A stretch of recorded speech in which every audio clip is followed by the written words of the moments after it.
All right, so how do you think you did? Well, your mathematical computations and reasoning are going to be important skills to answering the questions. And speaking of questions, here with me now to answer some student questions are Dick and Hugh. So let's go to Washington, D.C. and meet up with a group of students from 14 schools that are spending a day with their adoptive business partner, the FAA, in a special event recognizing the 95th anniversary of the Wright brothers' first flight. On the stage, we have some important leaders to our country in transportation and research, and I'd like to take a moment to introduce our viewers to them. First, we have Mr. Rodney Slater, Secretary of the Department of Transportation. We also have Mrs. Jane Garvey, who is the head of the FAA. And we have Mr. Daniel Golden, the head of NASA, who also has a very special message for our viewers. Mr. Golden. Hi, Mr. Golden. I understand you have some words for us, for our viewers. Yes, I hope all the students here in Washington and around the country, 700,000 of them, see the kind of tools we use at the FAA to make planes fly safer, at NASA to send the shuttle into space, and they understand that these are real tools and they're going to learn how to use them. And they also understand that if they understand how to use these tools, they'll have good jobs when they grow up and they'll be able to lead our country. Mr. Golden, thank you. Those are very good words for our viewers. And now, beside Secretary Slater and Mrs. Garvey is a student whom they will introduce. They will have a question for our researchers back here in the studio. So, Mr. Slater, will you introduce your guest, please? Yes. Thank you, Dr. Canwright. Let me just say that I'm here next to Anthony Marino, and we were listening and saying, these are some good questions, I'll tell you. Well, Anthony is a student at the Tuckahoe Elementary School, and he actually has a question that he'd like to ask. Anthony? Thank you. My question is, how did we navigate before GPS? Oh, all right. Good question. And let's see, who'd like to answer that? Hugh. All right, Hugh, all right.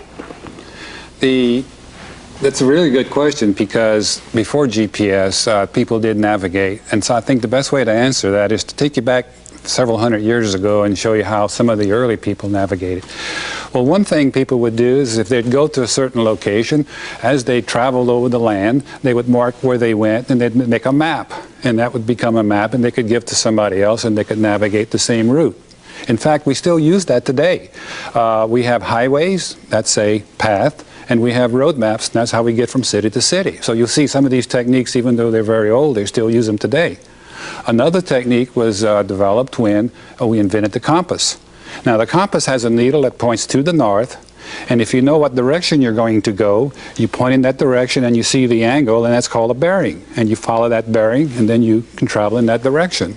Again, the compass is still used today. Any aircraft that you fly in will have a compass. That's great. So what I'm hearing from you is some of the tools from the past are still being used today. That is true. That's great. It's a combination of all of these tools, and they help back up each other and make sure that you have a more accurate path or direction.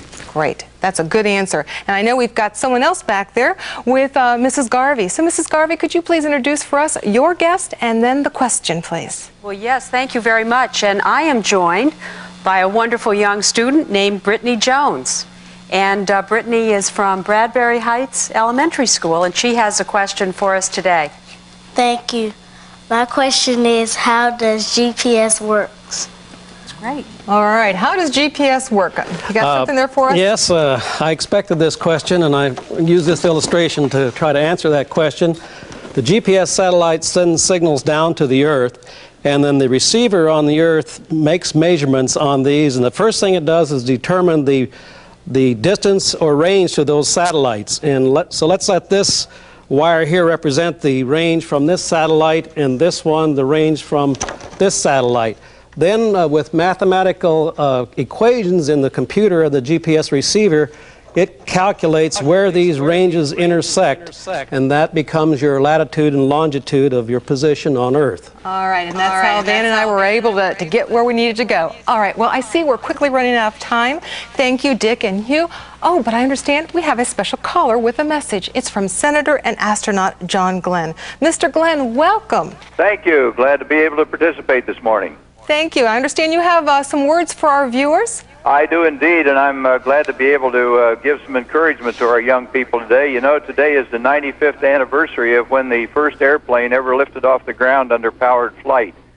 When the Wright brothers made that first flight from Kill Devil Hill down in North Carolina. And it wasn't a very long flight, but they were the first people to ever get airborne in a powered vehicle. And ever since then, we've been trying to go higher and faster and higher and faster, and we're into space now. And you might even look at the Wright brothers as the first astronauts, if you wanted to look at it that way. They didn't get where they were and make their discoveries by just having an interest in it. You know, they were people who studied things. They made little wind tunnels at the time. They did the mathematical measurements. They had to know their mathematics, and they had to have a scientific mind.